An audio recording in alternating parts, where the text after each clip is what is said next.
Your mind feels free. But in a modern democracy, power rarely needs to change what you believe. It just needs to decide what you notice, what you ignore, and what you forget. You wake up, check your phone, watch the news, scroll social media, feel informed. But most days, you are not choosing the agenda. Your attention is being chosen for you. This is manufactured consent and attention management, how control works when it cannot force belief. In 1988, Edward Herman and Noam Chomsky published one book that rewired how people see the media. Their argument: democracies do not usually censor with blunt force.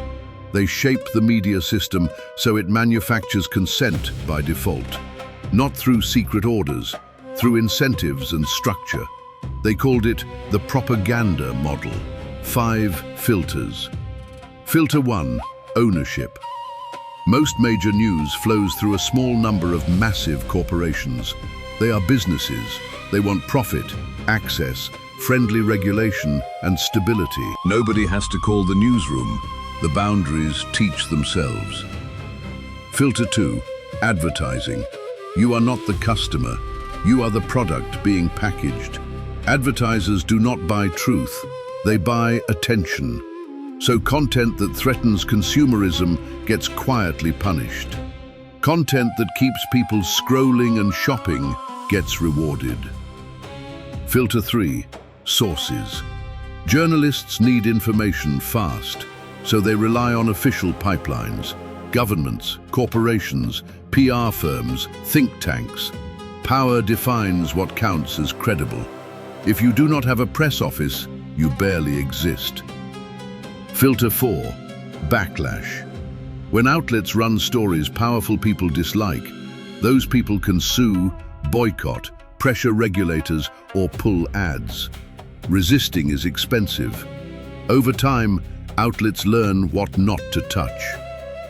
Filter 5, the enemy. Every era has a designated threat. It used to be communism. Now it is terrorism, China, or internal extremists. The enemy creates permission for bigger budgets, more surveillance, fewer questions. Challenge it, and you get branded unpatriotic. The key: it is not a conspiracy. It is a system that rewards certain outcomes. But there is something even more effective than controlling what people think. Controlling what they think about. Controlling attention itself. In 1967, Debord warned about this. He called it the society of the spectacle. His point: spectacle is not just entertainment, it is control through constant distraction. It separates you from living. You watch life through screens instead of experiencing it. It creates false needs. You do not need a new phone. An algorithm convinces you that you do. It isolates you. You perform connection while being alone. And it destroys memory. Debord said, "What the spectacle stops talking about for 3 days no longer exists." Translation: the cycle moves so fast you cannot build understanding. You live in a permanent present. Now add modern platforms. Your attention is mined. When you scroll TikTok, Instagram, or YouTube, you are tracked, analyzed, and sold. This is the attention economy. Your attention is the product. Algorithms are built to maximize engagement, not truth. Here is how it works. You watch one video about a political issue. The algorithm feeds you stronger versions of the same view. Why? Because extreme content performs. Anger performs. Fear performs. You do not get informed, you get steered, and the system gets paid. This is Debord on steroids. You cannot see patterns across time because the cycle never slows down. Take Iraq. In 2003 it began. Trillions spent, hundreds of thousands dead. The justification collapsed, but the lesson never stuck. Why? Because by 2010, it was old news. By 2020, it was background noise. and similar mistakes returned under new names with new graphics. This is manufactured attention, keeping you locked on today so you cannot see the pattern underneath. Modern platforms automate it. Filter bubbles. You see what agrees with you. Opposing views arrive mainly as rage bait. Engagement optimization. Nuance loses, reaction wins. Personalized manipulation. Your feed is not your neighbor's feed.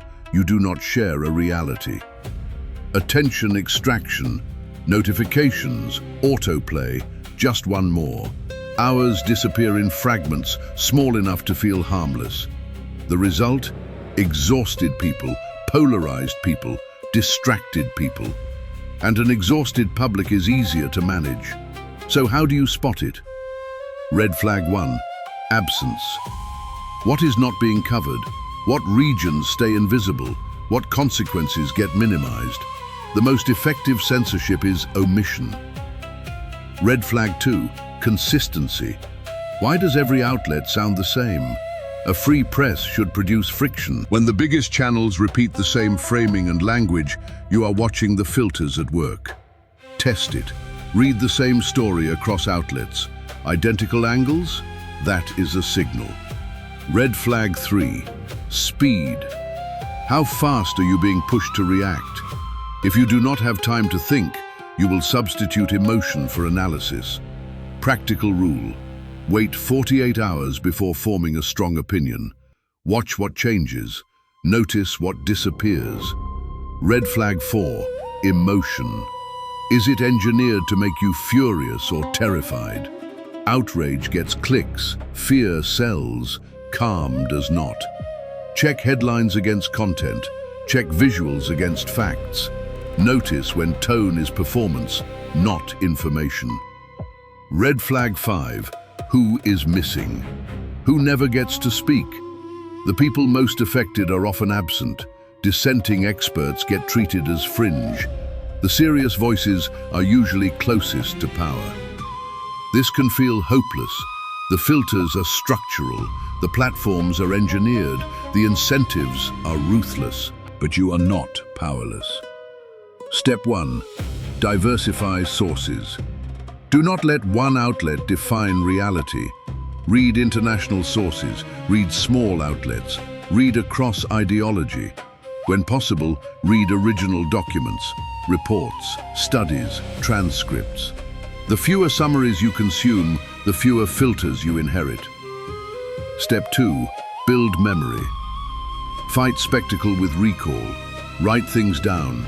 Track patterns. Ask, have I seen this before? Just rebranded. Power thrives on forgetting. You thrive on remembering. Step 3.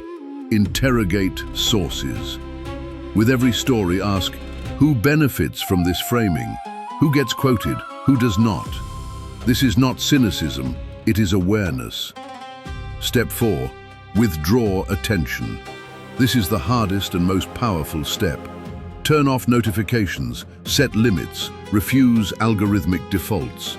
Choose your inputs, read books, have real conversations, experience the world directly. Because the most radical act in the attention economy is deciding what deserves your mind.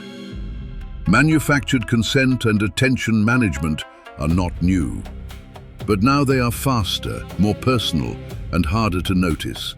And the whole trick depends on one thing: invisibility. Once you see the filters, the spectacle stops feeling like reality and starts looking like machinery. Your attention is the lever, your memory is the shield. Choose on purpose, and the system loses its easiest weapon, your automatic focus.